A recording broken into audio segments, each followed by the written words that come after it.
Chapitre 6. Mais toutes mes craintes s'avérèrent sans fondement. Dès que j'entrai dans la classe, Conrad se leva et vint s'asseoir près de moi. Son plaisir à me voir était si sincère, si évident, que moi-même, avec ma défiance innée, je perdis toute crainte. D'après ses propos, il était clair qu'il avait parfaitement dormi et n'avait pas un seul instant douté de ma sincérité. Je me sentis honteux de l'avoir jamais soupçonné. Nous fûmes dès lors inséparables. Nous quittions toujours l'école ensemble, nos domiciles se trouvant dans la même direction, et il m'attendait tous les matins. Étonnée au début, toute la classe prit bientôt notre amitié pour argent comptant, sauf Polachère, qui nous surnomma plus tard Castor et Polac, et le caviar qui décida de nous tenir à l'écart. Les quelques mois qui suivirent furent les plus heureux de ma vie.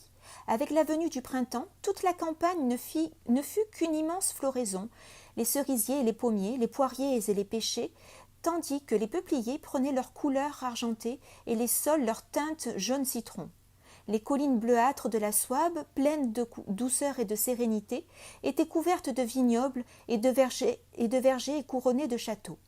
Ces petites villes médiévales avaient des mairies à hauts pignons et autour de leurs fontaines, sur des colonnes entourées de gargouilles crachant de l'eau, se dressaient des ducs et des comtes souabes, portant des noms tels Eberhard, le bien-aimé, ou Ulrich le terrible, raide, comique, moustachu, vêtu de lourdes armures. Et le Neckar coulait lentement autour d'îles plantées de saules. De tout cela émanait un sentiment de paix, de confiance dans le présent et d'espoir en l'avenir. Le samedi, Conrad et moi prenions un train omnibus pour aller passer la nuit dans l'une de ces nombreuses et vieilles auberges aux lourdes boiseries où l'on pouvait trouver à bon marché une chambre propre, une chair excellente et du vin de la région. Nous allions parfois dans la forêt noire où les sombres bois qui exhalaient l'odeur des champignons et des larmes ambrées des lentisques étaient émaillés de ruisseaux à truites sur les rives desquels se dressaient des scieries. Il nous arrivait aussi de gagner les sommets montagneux, et dans les bleuâtres lointains, nous pouvions voir la vallée du Rhin au cours rapide, les Vosges bleu lavande et la flèche de la cathédrale de Strasbourg, ou bien le Neckar nous tentait avec ses vents légers, héros de l'Italie, et toi et tous les tés peupliers, rivières bien-aimées, ou le Danube avec ses arbres aux blanches floraisons, aux fleurs roses aussi ou roussâtres, ses arbres sauvages aux feuilles d'un vert sombre. Nous choisissions parfois l'Ego, où il y avait 7 volcans éteints, ou le lac de Constance, le plus rêveur de tous les lacs. Nous allâmes un jour à Hohenstaufen, au Teck et à Hohenfels. Il ne subsistait pas la moindre pierre de ces forteresses, pas la moindre piste pour marquer la route que les croisés avaient suivie jusqu'à Byzance et Jérusalem. Non loin de là se trouvait Tübingen, où Hölderlin Hyperion, notre poète préféré, avait passé 36 années de sa vie après avoir sombré dans la folie, Entrucht von den Göttern, emporté par les dieux. Abaissant notre regard sur la tour, la demeure de Hölderlin, sa douce prison, nous récitions notre poème favori. Avec ses poiriers aux fruits jaunes, ses innombrables rosiers sauvages, le paysage se reflète dans le lac. Ô doux cygne, ivre de baisers, qui plongeait la tête dans l'eau calme et sacrée.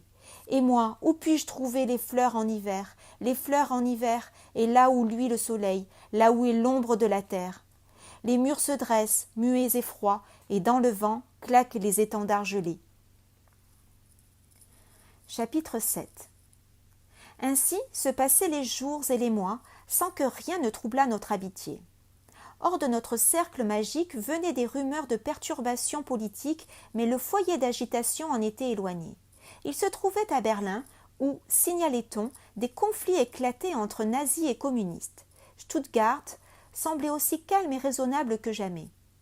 De temps à autre, il est vrai, se produisaient des incidents mineurs. Des croix gammées faisaient leur apparition sur les murs, un citoyen juif était molesté, quelques communistes étaient rossés, mais en général, la vie continuait comme à l'ordinaire. Les Owen-restaurants, l'opéra et les terrasses des cafés regorgeaient de monde.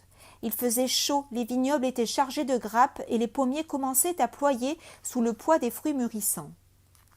Les gens s'entretenaient de l'endroit où ils iraient passer leurs vacances estivales. Mes parents parlaient de la Suisse et Conrad me dit qu'il irait rejoindre ses parents en Sicile. Il n'y avait, semblait-il, aucun sujet d'inquiétude. La politique était l'affaire des adultes et nous avions nos propres problèmes à résoudre. Et celui que nous trouvions le plus urgent était d'apprendre à faire de la vie le meilleur usage possible, indépendamment de découvrir le but de la vie, si tant est qu'elle en ait eu un, et quelle serait la condition humaine dans cet effrayant et incommensurable cosmos. C'étaient là des questions d'une réelle et éternelle importance, beaucoup plus essentielles pour nous que l'existence de personnages aussi éphémères et ridicules que Hitler et Mussolini. Puis survint une chose qui nous bouleversa tous deux et eut sur moi une grande répercussion. Jusqu'alors, j'avais pris comme allant de soi l'existence d'un Dieu tout-puissant et bienveillant, créateur de l'univers. Mon père ne m'avait jamais parlé de religion, me laissant le libre choix de ma croyance. Je surpris un jour une conversation où il disait à ma mère qu'en dépit du manque de preuves contemporaines, il croyait qu'un Jésus historique avait existé, un juif d'une grande douceur, d'une grande sagesse qui enseignait la morale, un prophète comme Jérémie ou Ézéchiel, mais ne pouvait absolument pas comprendre que quiconque pût tenir ce Jésus pour le Fils de Dieu. Il trouvait blasphématoire et répugnante la conception d'un Dieu omnipotent capable de regarder passivement son Fils subir cette atroce et lente mort sur la croix, un Père divin qui n'éprouverait même pas, comme un Père humain, l'impulsion d'aller au secours de son enfant.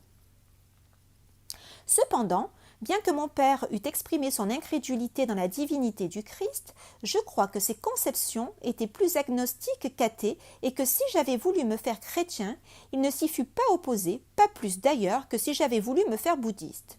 D'autre part, je suis à peu près sûre qu'il eût tenté de m'empêcher de devenir prêtre de n'importe quelle confession parce qu'il eût tenu la vie monastique et contemplative pour irrationnelle et gâchée. Quant à ma mère, elle paraissait se mouvoir parfaitement satisfaite dans une situation confuse. Elle allait à la synagogue le jour du grand pardon, mais chantait Stille Nacht, Heilige Nacht à la Noël.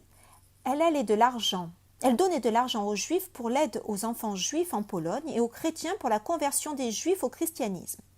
Quand j'étais enfant, elle m'avait appris quelques simples prières dans lesquelles j'implorais Dieu de me venir en aide, d'être bon pour papa, maman et notre petit chat. Mais c'était à peu près tout. Comme mon père, elle semblait n'avoir besoin d'aucune religion. Mais elle était active, bonne et généreuse, et convaincue que son fils suivrait l'exemple de ses parents. C'est ainsi que j'avais grandi parmi les Juifs et les chrétiens, laissée à moi-même et à mes idées personnelles sur Dieu, sans croire absolument ni douter sérieusement qu'il existait un être supérieur et bienveillant, que notre monde était le centre de l'univers et que nous étions, juifs et gentils, les enfants préférés de Dieu. Or, nos voisins, R et Frau Bauer, avaient 2 filles âgées de 4 et 7 ans et un garçon de 12 ans. Je ne les connaissais que de vue, les enfants étaient trop jeunes pour que je puisse jouer avec eux, mais j'avais souvent observé, non sans envie, la façon dont parents et enfants s'ébattaient dans le jardin. Je me rappelais nettement comment le père poussait de plus en plus haut l'une des petites filles assises sur une balançoire, et comment la blancheur de sa robe et de ses cheveux roux évoquait une bougie allumée se mouvant avec rapidité entre les naissantes feuilles vert pâle des pommiers. Un soir, alors que les parents étaient sortis et que la servante était allée faire une course, la maison de bois se trouva soudain en flammes et l'embrasement fut si rapide que les enfants avaient été brûlés vifs avant l'arrivée des pompiers. Je ne vis pas l'incendie ni n'entendis les cris de la servante et de la mère. Je n'appris la nouvelle que le lendemain, quand je vis les murs noircis, les poupées carbonisées, ainsi que les cordes roussies de la balançoire qui pendaient comme des serpents de l'arbre presque calciné. Cela n'ébranla comme rien ne l'avait fait auparavant. J'avais entendu parler de tremblements de terre qui avaient englouti des milliers de personnes, de coulées de lave brûlantes qui avaient recouvert des villages entiers, d'océans où des îles s'étaient engouffrées. J'avais lu qu'1 million d'âmes avaient été noyées par l'inondation du fleuve Jaune et 2 millions par celle du Yangtze-Kiang.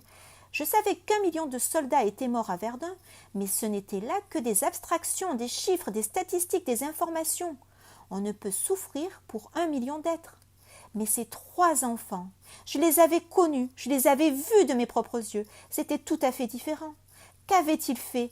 Qu'avaient fait leurs pauvres parents pour mériter un tel sort? Il me semblait qu'il n'y eût que cette alternative, ou bien aucun Dieu n'existait, ou bien il existait une déité, monstrueuse si elle était toute puissante et vaine, si elle ne l'était point. Une fois pour toutes, je rejetai toute croyance en un être supérieur et bienveillant.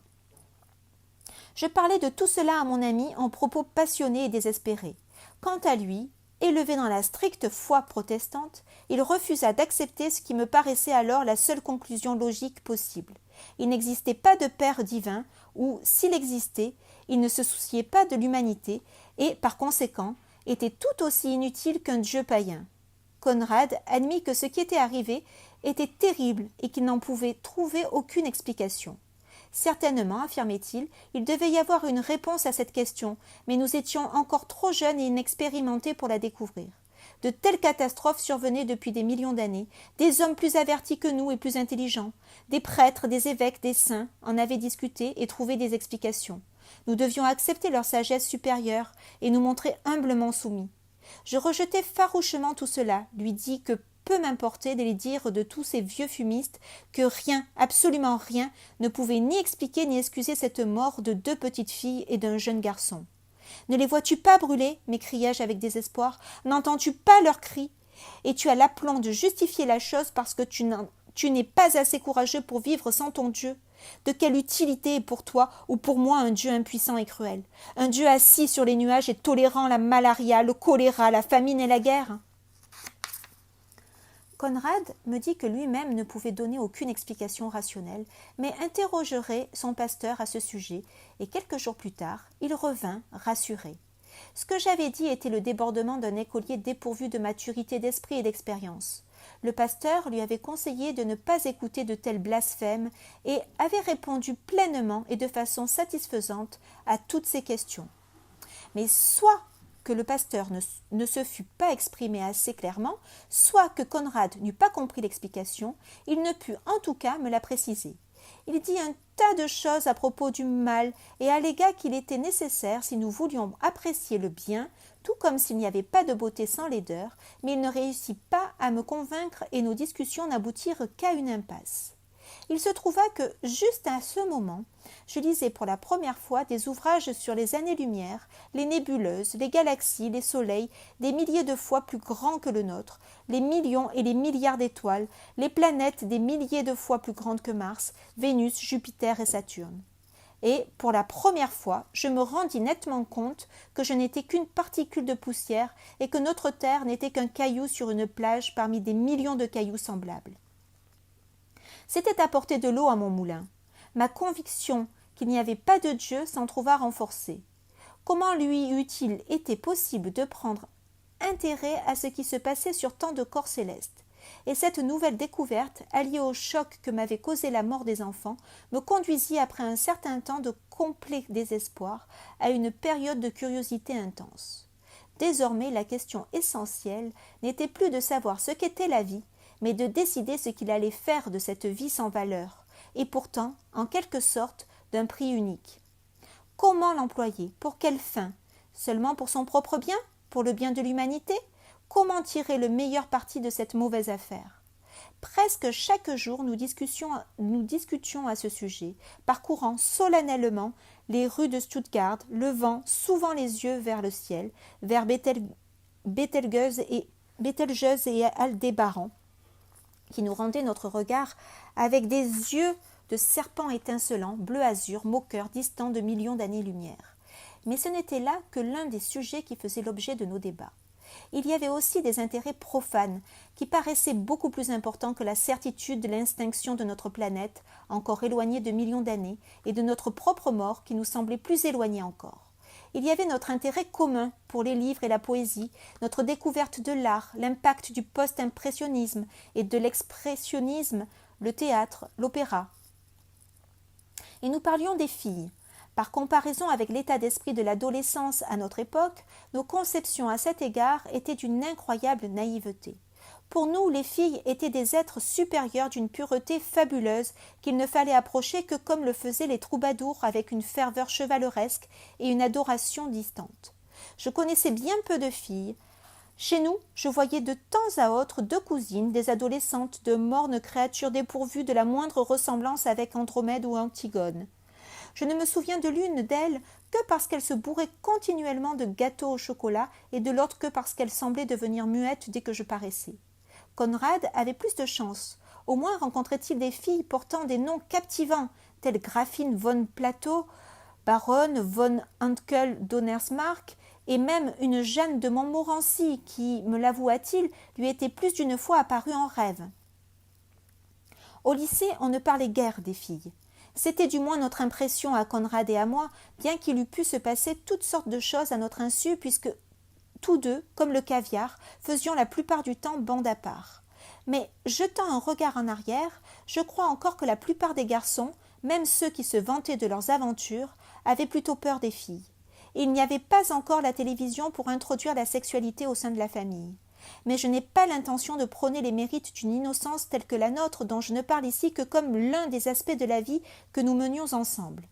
Ce que je m'efforce de faire, en rapportant nos principaux objets d'intérêt, nos peines, nos joies et nos problèmes, est de retrouver notre état d'esprit et essayer de le dépeindre.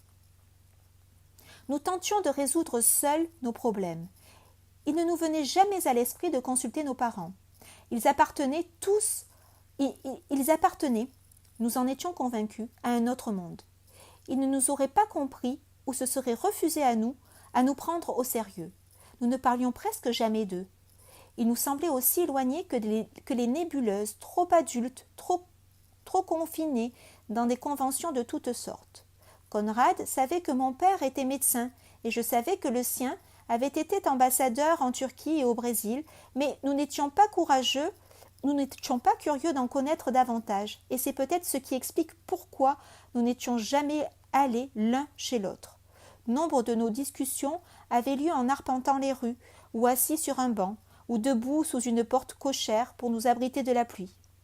Un jour, alors que nous étions arrêtés devant chez moi, je pensai soudain que Conrad n'avait jamais vu ma chambre, mes livres et mes collections, de sorte que je lui dis sous l'impulsion du moment « Pourquoi n'entrerais-tu pas ?»